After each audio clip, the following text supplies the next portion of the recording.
Hello बच्चों, बेटा आज हम लोग पढ़ेंगे चैप्टर रैदास के पद।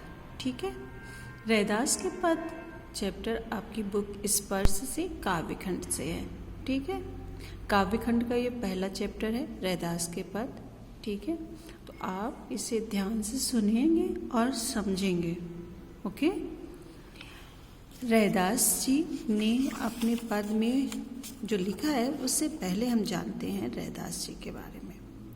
रैदास जी का नाम रविदास है और इनका जन्म 1388 में हुआ था और इनका देहांत 1518 में बनारस में हुआ। ऐसा माना जाता है कि ये सिकंदर लोदी ने इन्हें आमंत्रित किया था इनकी ख्याति से प्रभावित होकर। मतलब ये इतने प्रसिद्ध थे कि इनकी प्रसिद्धता को देखते हुए सिकंदर लोदी ने इन्हें दिल्ली आने का आमंत्रण दिया था। रैदास जी जो थे ये अपना सच्चा धर्म मानते थे, भाईचारा और सभी के साथ मिलजुल कर रहना। रैदास जी की जो काव्य है, रचनाएं हैं, वो सरल भाषा में है, ब्रज भाषा में है और साथ ही साथ इसमें अवधी, राजस्थानी, खड़ी बोली और उर्दू फारसी के भी शब्द का मिश्रण मिलता है। इनके 40 पद, रैदास जी के 40 पद ऐसे हैं जो सिखों की पवित्र पुस्तक गुरु ग्रंथ साहब में भी सम्मिलित किए गए हैं। हमारे सिलेबस में इनके 2 पद लिए गए हैं, जिसमें पहला पद है प्रभु जी तुम चंदन हम पानी और दूसरा पद है ऐसी लाल तुझबिन कौन करे। इसमें उन्होंने पहले पद में उन्होंने अपनी भक्ति के बारे में बताया है कि हमारी ईश्वर से, प्रभु से कैसी भक्ति है, उसके बारे में बताया है। और दूसरे पद में उन्होंने बताया है कि जो हमारे ईश्वर हैं, भगवान हैं, वो जो कर सकते हैं वैसा कोई और नहीं कर सकता। ठीक है, तो हम आप सबसे पहले जानेंगे रैदास जी के पद में पहले पद के बारे में। पहले पद में लिखा है अब कैसे छूटे राम नाम रट लागे। रविदास जी कहते हैं अब जो राम नाम की रट लग गई है उसको कैसे छोड़ सकते हैं, वो कैसे छूट सकती है। अब वो नहीं छूट सकती। राम नाम की जो रट लग गई है, राम नाम की जो धुन लग गई है, उसको अब छुड़ाया नहीं जा सकता। क्यों नहीं छुड़ाया जा सकता, उसका रीज़न क्या दिया उन्होंने कहा है प्रभु जी तुम चंदन हम पानी जाकी अंग अन पाक समानी। उन्होंने कहा कि हे प्रभु जी तुम चंदन की तरह हो और हम पानी की तरह हैं। आगे वो कहते हैं जाकी अंग अंग पास समानी, मतलब कि जब चंदन जो है पानी में गिरता है तो पानी की बूंद बूंद में चंदन की खुशबू आने लगती है। उसी तरह से हमारी भक्ति है, हमारा और आपका संबंध है प्रभु, कि जिस तरह से चंदन और पानी घुल मिलकर उनकी सुगंध पानी में मिल जाती है, चंदन की सुगंध पानी में मिल जाती है, उसी तरह से आप और हम हैं। आपकी भक्ति, आपका जो नाम है वो इस तरह से हम में बस गया है। ठीक है, आगे दूसरी लाइन में कहते हैं प्रभु जी तुम घन बन हम मोरा जैसे चितवत चंद चकोरा। उन्होंने कहा है प्रभु जी तुम घन बन हम मोरा। उन्होंने कहा कि हे प्रभु आप काले घने बादलों की तरह हो और हम बन के एक मोर की तरह हैं। ठीक है, क्यों ऐसा कहा उन्होंने जब घने बादल उठते हैं, बारिश जब होने को होती है तो पहले काले घने बादल उठते हैं ना, उन्हीं बादलों की तुलना की है भगवान से कि आप उन बादलों की तरह हो और हम कैसे हैं, हम मोर की तरह हैं। जब घने बादलों को देखकर मोर खुश होके बोलने लगता है, मयूर की आवाज़ आने लगती है, आवाज़ करने लगता है, वो जो मोर होता है वो आवाज़ करने लगता है, इतना खुश हो जाता है, नाचने लगता है। उसी तरह से आपको देखकर मेरा मन नाच उठता है। और वो कहते हैं जैसे चितवत चंद चकोरा। उन्होंने आगे बताया है कि जिस तरह से चांद चकोर को देखता रहता, जिस तरह से चकोर जो होता है वो चांद को देखता रहता है, उस तरह मैं आपको देखता हूँ। रैदास जी कहते हैं कि तुम ऐसे घने बादल हो और मैं मोर की तरह हूँ, और मैं आपको उस तरह से देखता हूँ जिस तरह से चांद जो है वो चकोर जो है वो चांद को देखता है। चकोर एक पक्षी होता है, रात्रि के समय वो पक्षी अपनी सारी रात जो है वो चांद को देखकर ही बिताता है।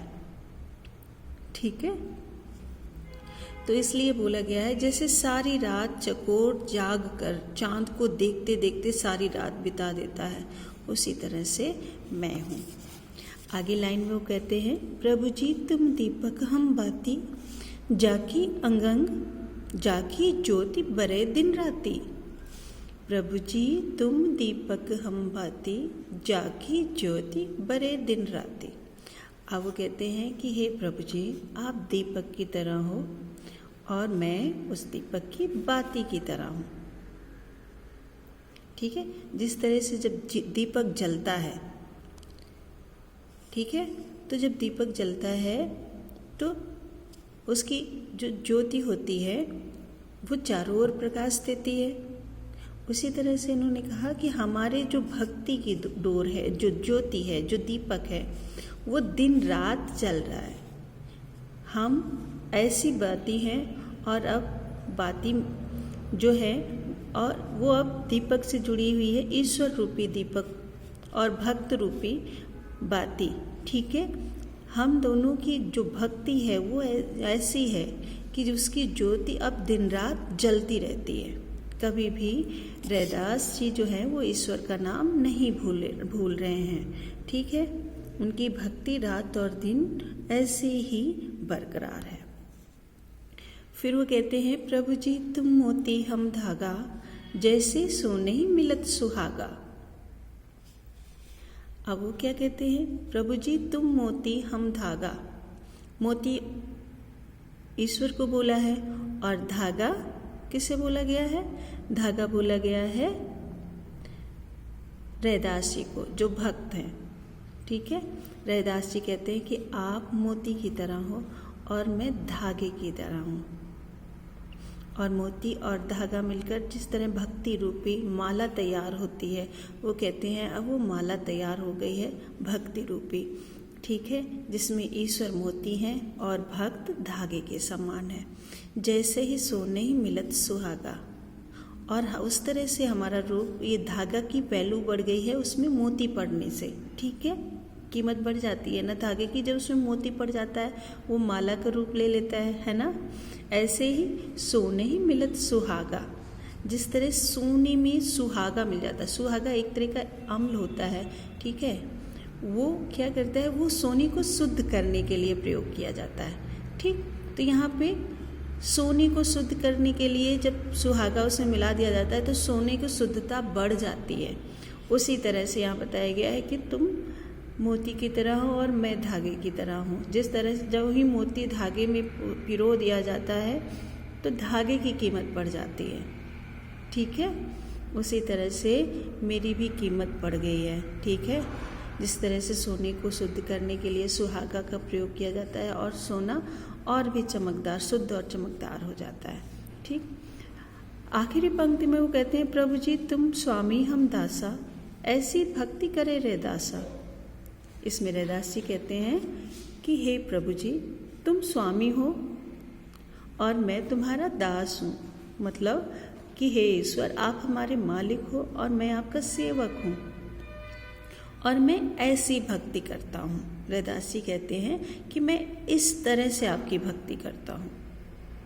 तो रैदास जी कहते हैं अपने इस पद में कि मैं ऐसी भक्ति करता हूँ कि आप चंदन की तरह हो, मैं पानी की तरह हूँ और पानी में आपकी खुशबू, जिस तरह से चंदन में पानी की खुशबू मिल जाती है और बूंद बूंद सुगंधित हो जाती है, उसी तरह से रैदास जी का पूरा तन मन भगवान राम के नाम से रट गया है, रम गया है।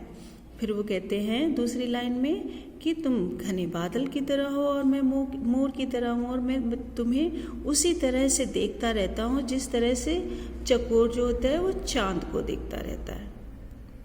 तीसरी लाइन में कहते हैं तुम दीपक हो और मैं उस दीपक की बत्ती हूँ, और हमारी ये भक्ति रूपी ज्योति जो दिन रात जलती रहती है, उस तरह से हमारा आपका संबंध है। फिर वो कहते हैं तुम मोती हो और मैं धागा हूँ, और हम और आप इस तरह से भक्ति रूपी माला में पिरो गए हैं, और हमें आप से मिलकर ऐसा लगता है जैसे सोने में सुहागा मिल गया हो और सोने की वैल्यू बढ़ गई हो। फिर कहते हैं तुम हमारे मालिक हो और मैं आपका दास हूँ, आप मेरे स्वामी हो, मैं आपका दास हूँ, और मैं इस तरह की भक्ति करता हूँ। और इस तरह की जब भक्ति करते हैं तो राम नाम की धुन हमारी कैसे छूट सकती है। ओके, तो ये समझाने की कोशिश की गई है कि हम प्रभु से भक्त इस तरह से घुल मिल जाता है कि वो अब वो राम नाम की धुन वो या फिर वो ईश्वर की वो धुन अब छोड़ी नहीं जा सकती। ठीक है, आगे ना समझ में पहला पद। ओके, तो दूसरे पद को हम दूसरे वीडियो में पढ़ेंगे। Okay, thank you.